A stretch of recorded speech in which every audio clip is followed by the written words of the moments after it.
searching, I remember I was born with the answer. Through the fire, through the pressure, I emerge with the standard. I don't follow, I awaken. Ain't no man like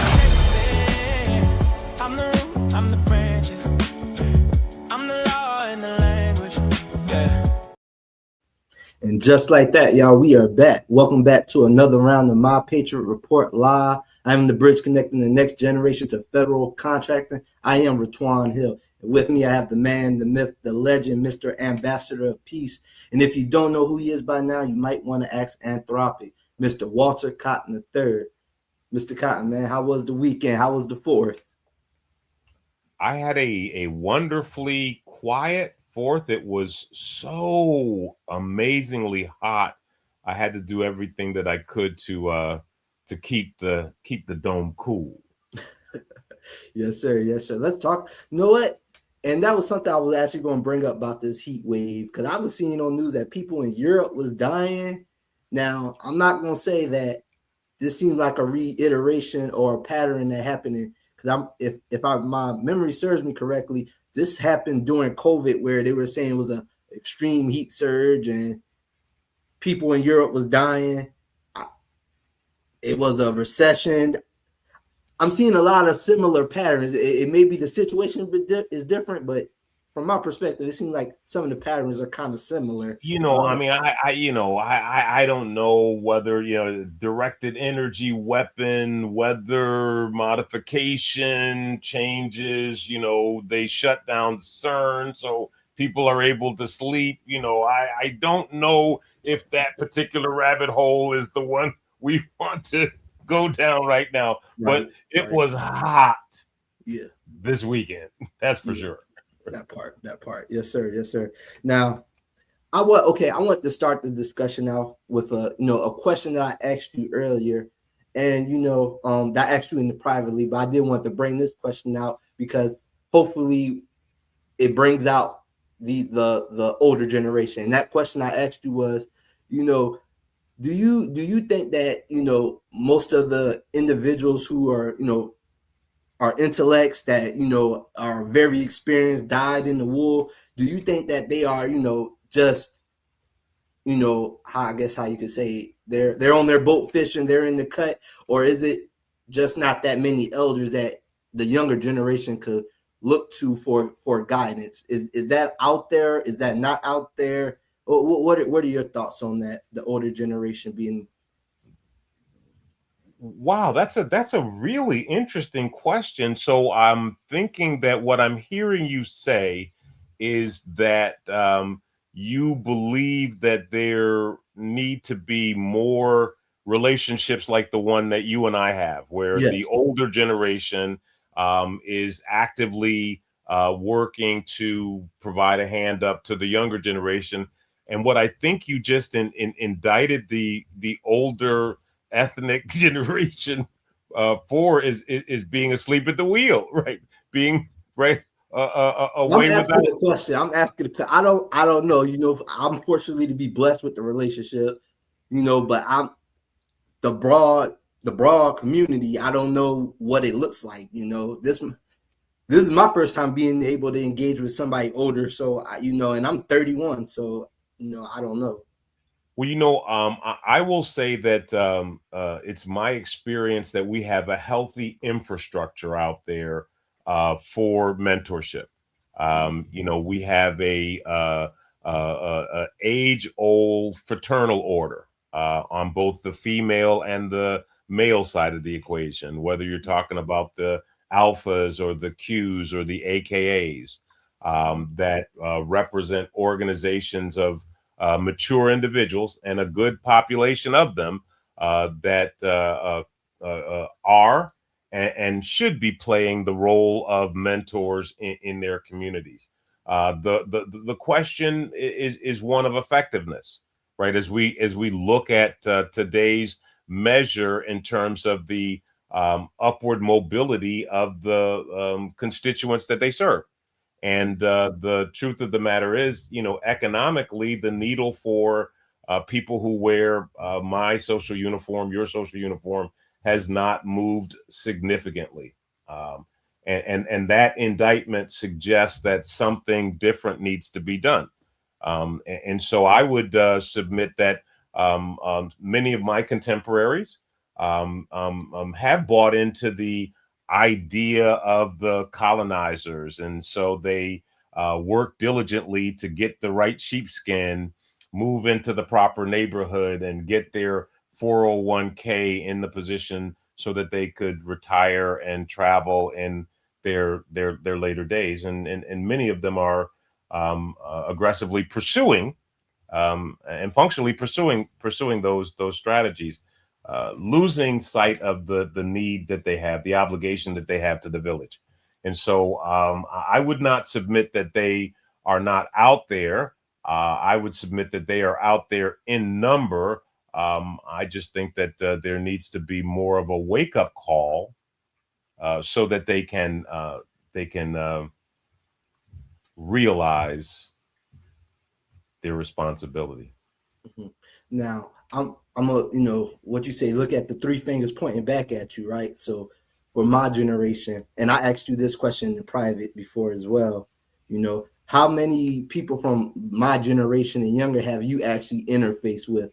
And you told me that, you know, it hasn't been that many, you know, so it seems like that us not coming to the table, rather, I'm not sure if it's a lack of knowing about, you know, federal contracting. My experience is that, you know, it's most people in this industry are, you know, older than me. You know, they're a little bit more older than me. I haven't seen too many people my age, so I'm not sure if that's an environmental if it's the environment, the reason why younger generation more evolved, lack of understanding, lack of knowing. What has been your experience with the lack of younger generations participating? You know, and I can tell you that in my 20 plus year advocacy, veterepreneur development career, you are the second young man that has caught my fancy in the way that you have. And as I look back over that historic horizon, that's crazy. Right? Given who I am and what I've done, I should have a stable of young men and women that are following my method and making wealth for their families. And so I can only you know, measure that up to the fact that you're unique, just like the other young man, Mr. Finney. You know, he was a very unique, courageous, bold, intelligent, hardworking individual that knew what he wanted, and you know, he took the reins of this government contracting thing and ran with it as you are. You know, so maybe, you know, we need to ask that question of the audience, right? The people that are, you know, in your age group, you know, where y'all at? Right. You know, $1.3 trillion. That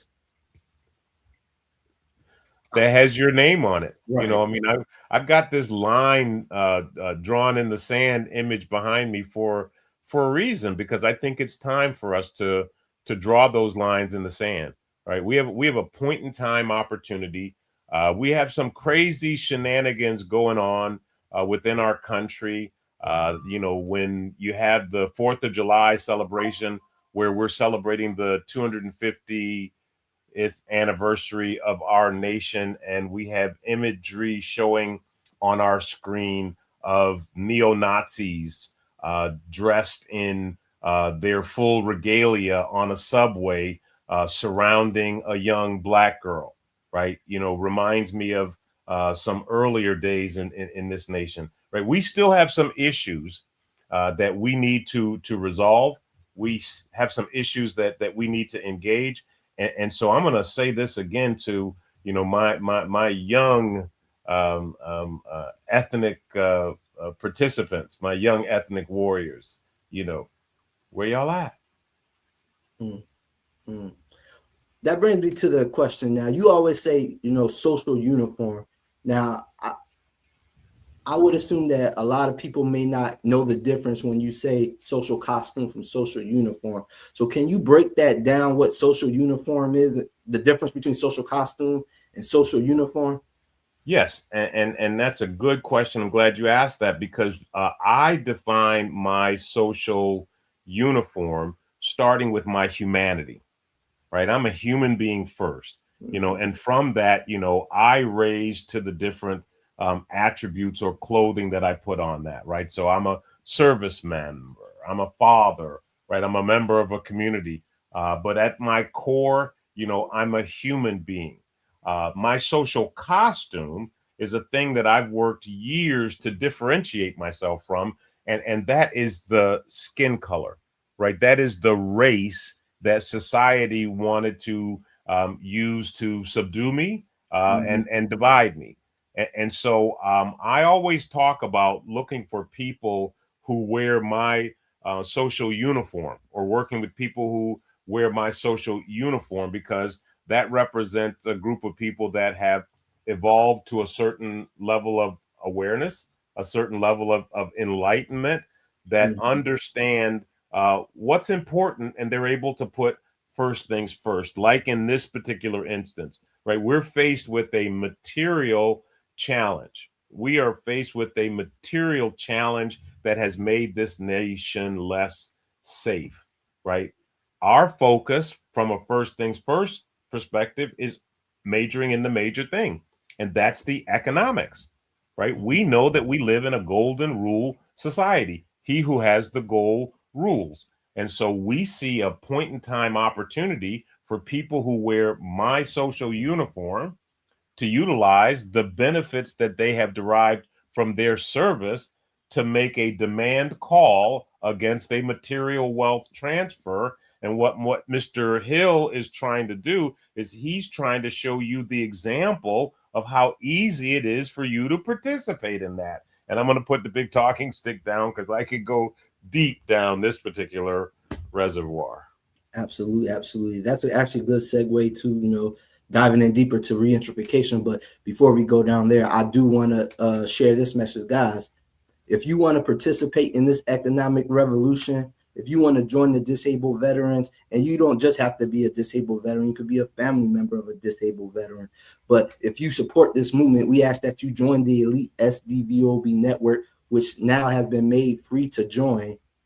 And if you don't want to join, that's fine as well. We please support us as we continue to educate, advocate, and fight for the veteran population by donating. And you could do that by scanning the barcode. But guys, please, we asking you to participate, because this is not about just veterans. This is about everybody who are patriots and want to do good for their nation.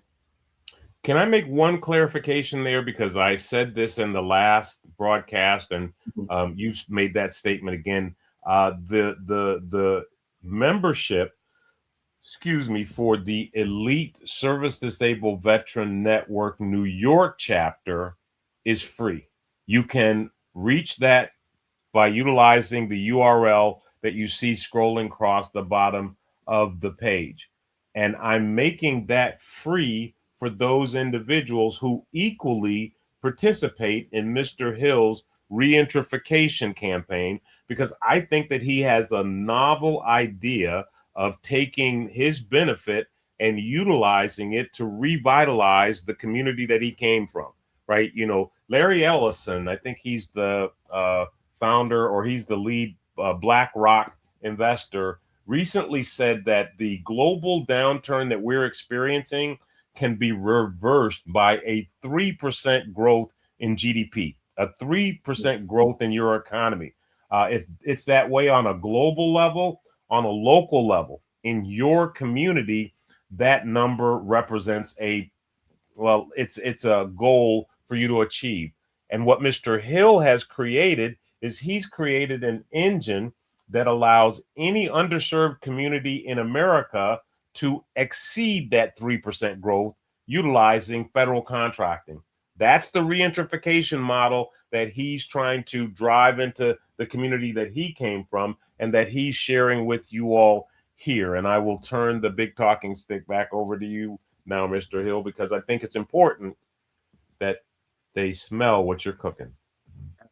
Absolutely, guys. And just if this is your first time tuning in and hearing this message, regentrification is simply the same as gentrification, but instead of other investors coming in, rebuilding the community, and ultimately pushing us out, we are coming back and rebuilding our community and putting our people back in, all of our professionals, everybody, and when I even think about that, is like, how do we heal our community? Because that we have a lot of trauma, which is, I think, is part of the reason why we don't come back to that community. Because if you made it out of that trauma, you don't want to go back into that trauma, which is, I think, also a big factor. But I did want to ask this question, when we say regentrification, are we talking about veterans coming back home, or are we talking about veterans coming back into power?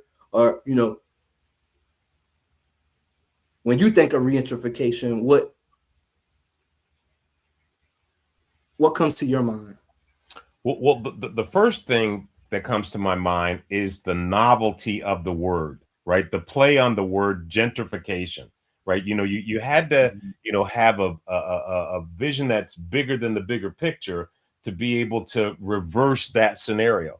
And in order for you to reverse that scenario, you have to have the provisions that accommodate that kind of vision, right? Yeah. And so Roxanne Shante, the real Roxanne is the one that I heard coin it. And of course, this is an individual that, made her success in the entertainment industry and went back into the community that she came out of, bought up a few apartment buildings and yada, yada, yada, regentrification, right? Created some businesses and the like.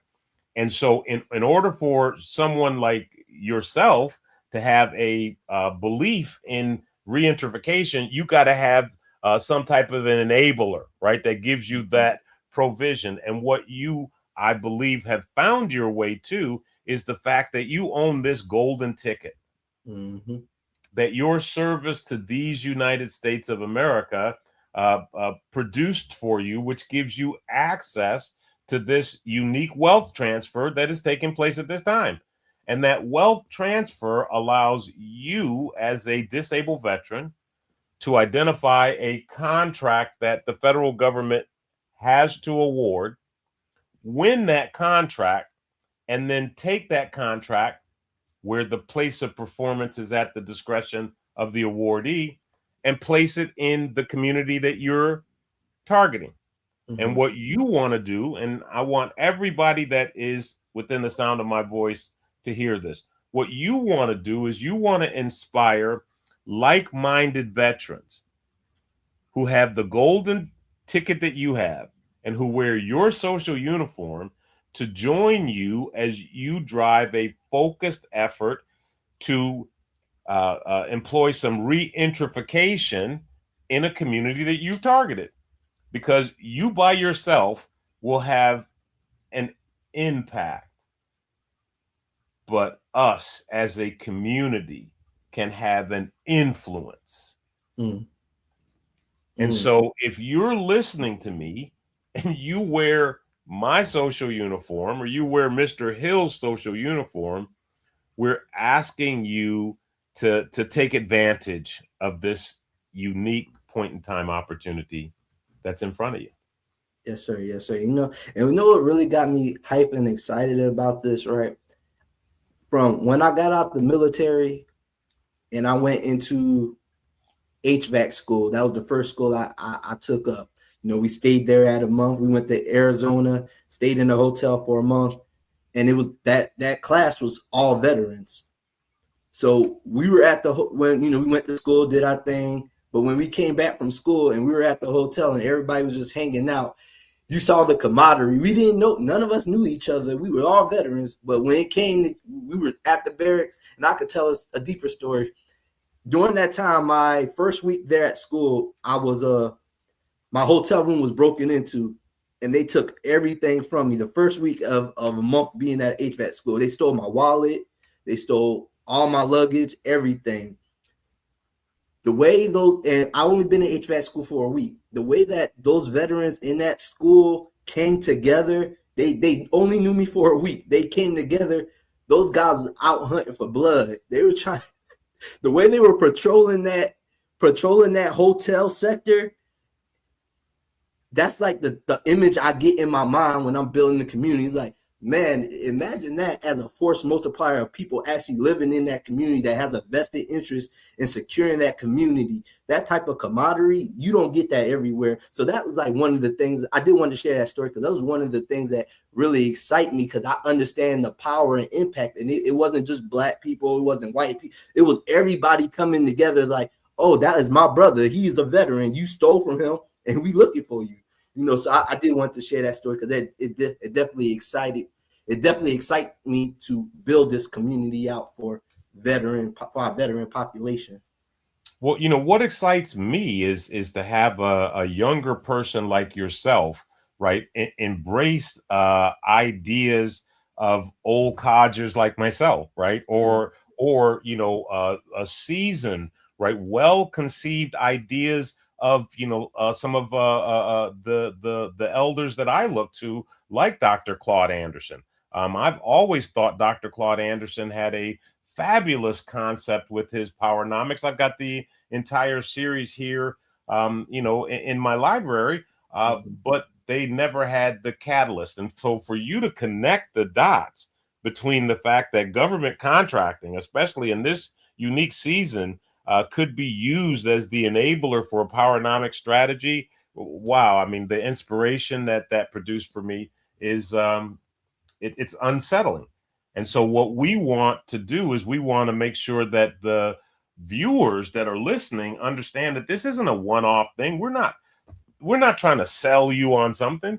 We're trying to create a rising tide that can go across this nation and produce a healing function while we're making this nation economically sound again, which will increase our security quotient, right? There's a direct correlation between how safe we are as a nation and how economically sound we are, right? When those two things get out of balance, what we have are things like the military and the monetary getting together because they feel it's necessary, and starting war in the desert because they believe that the economy is out of hand, right? So we want to keep things within equilibrium so that we don't have forces that don't have the utilitarian interest of the American people at heart. We don't want to get them as active as they are right now. Yes, no, that's facts. That's fact. Now, on that note, on veteran communities, why do you think the veteran transition conversation primarily is focused on jobs, benefits, and services instead of ownership contracts and economic sovereignty? Why do you believe that is the case? And even if we look at the Take Care American Veterans Act, where they left out the Contract Our Veterans Act and veteran member business on that, it seems like it's just a more focused on,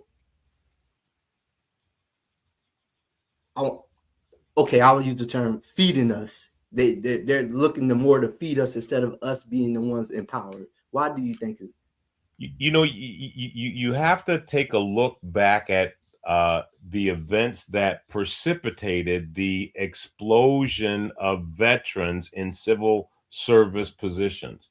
And this happened in the 90s, early 2000s, when we had what was known as a BRAC, a base realignment decision, where the government decided to close down multiple bases across the United States.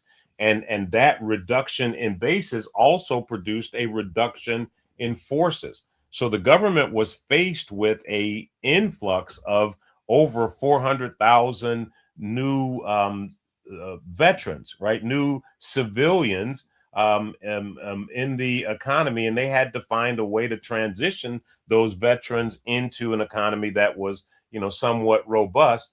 And the powers that be, when they sat down and, got into the room and talked about developing the transition assistance strategies, they looked at civil servant. They looked at the point benefit that veterans had in employment with states, local governments, and the like. And they geared most of the transition assistance support program toward employment, right? Towards resume building, right? Because this was low hanging fruit and it was easily measurable, as opposed to focusing them towards other areas like entrepreneurialism. And I'm not sure when this pivot happened, because when I talk with my good friend Bill Elmore, he's always telling me about, back in the day when, VA used to provide business loans to veterans, right? And he talks to me about, the good old days when the government was supporting the entrepreneurial interest of the veterans as they came back from war. And as a result, we had enormous explosions in our economic prowess as veterans in our community. And so I think that the reason that we have such a hyper focus on employment versus entrepreneurialism is systemic. It's because the people that were in the room when the decisions were made were more employee minded as opposed to being entrepreneurial minded, which is one of the reasons why I'm advocating that as we look to move the needle in changing the roadmap of freedom, that we get veterans in the room, that we get ourselves in the rooms where these decisions are made. You talk about the Take Care of Our Veterans Act, which is a $21 billion bill. I believe that that act suffers from the same kind of modality and challenge that I just described about veterans and entrepreneurialism, right? I believe that the well-meaning staffers within the Congress, the Senate and the House got together in the silo and they said, let's build a bill that's going to finally take care of a lot of the issues that have been plaguing our veteran community. And so they pulled 60 of the highest rated bills, the highest supported bills that they had seen in the past, and they put those in a package and put together an omnibus bill and put a wrapper on it and put it out there as a bill that they expected the veteran community to just bend over and support, right? Because it's 21 billion. These are the kinds of errors that we can correct through collaborative engagement, through continuous and ongoing communication. And again, that's why I am building the Capital Matters community, so that we can make sure that veterans are in the room when these kinds of decisions are made. And I apologize for that long-winded answer. No, that was perfect. That was perfect, because my next question was in regards to the nonprofit organizations working together, right? So we know they have different lanes. So we have the American Legion, DAV, Veterans of Foreign War, but they also have a couple of VSOs that are business oriented. Now, I know everybody has their niche that they focus on, but my question is, why isn't there more collaboration from these organizations, right? So now I'm not sure how many VSOs have the ability, like Elite SDVOB, that has the ability to, lobby, is that the correct terminology? Lobby for the veteran population, or be able to get in front of Congress. I don't know how many other organizations are like that, but if I know this organization has the direct ability to go to Congress about, advocate for veterans businesses, why would all the other organizations that support veteran businesses, why wouldn't they get behind that organization as a force multiplier? Why isn't it more unified? That's the question. Simple question. And it's because veterans don't come, we're not a monolith, right? We're not a single constituency, right? We're multiple constituencies. And so, we needed multiple flavors to support the, Hispanic veterans of America, right? Because they have unique needs versus the, woman veterans of America. And so, there are unique constituent needs which are reasons why multiple nonprofits grew up to support those niche needs of our sub-veteran categories, our sub-veteran communities.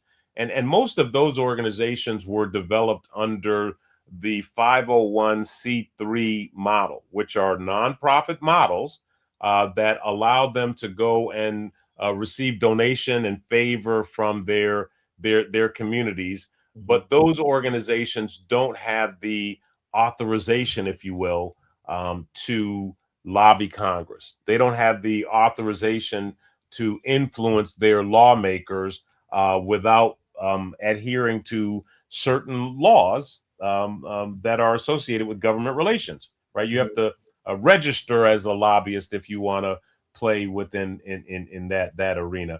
But there are certain VSOs that were actually chartered by Congress, right, for the express purpose of bringing to them the interest and intentions of the veteran community, and the American Legion is one of those organizations. And there was a specific category of 501c that was created to support that community.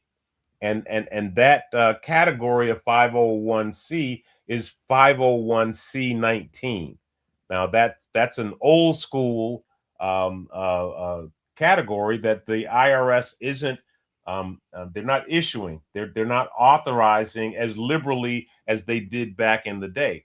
And so those veteran organizations, the nonprofits that are 501c19s, those organizations have the express ability, based on the construct of their nonprofit, to go and lobby lawmakers on behalf of veterans. And that's a long way around to say that all of our veteran service organizations were not created equal, right? We have lanes that we operate within, and there is a point where we should coalesce under one or the other organization for interest group needs. As you said, the Disabled Veterans of America, right? They deal in many instances with the most severe handicaps and amputations and those kinds of needs on the healthcare side of our community. The American Legion is a catch-all, right? They deal with a number of other areas, but there aren't many veteran service organizations out there that have congressional lobby capability that focus on business issues. The first one in the nation was the Elite Service Disabled Veteran Business Network. So it still remains the only nonprofit in the system that has the dual mission of driving the economic interest of the disabled veteran community and the legislative interest of the veteran community. And so I am behind that particular organization because we now need to take rack and pinion steering control over the budget of these United States, right? We've got to take rack and pinion steering over what happens to that $1.3 trillion worth of wealth that is moving into these consolidated contracts or being affected by some of these centralization shenanigans that are going on in the federal government. And if we're not in the game, we can't win the game. Absolutely. Absolutely. Yes, sir. And I did want to reiterate the message that I said before, guys. If you are a veteran, service disabled veteran, family member of a veteran, and you support this movement, you want to be a part of this economic revolution and this generational wealth transfer, we ask that you join the Elite SDVOB network. And if you don't want to join, that's fine. As we continue to educate, advocate, and push the message and push the mission for the veteran community, we ask that you donate, and you can scan that barcode, anything, and so we could continue fighting the good fight. But guys, on that note, I am Ratwan Hill, and that is the Mr. Walter Cotton III, and we'll catch y'all next time.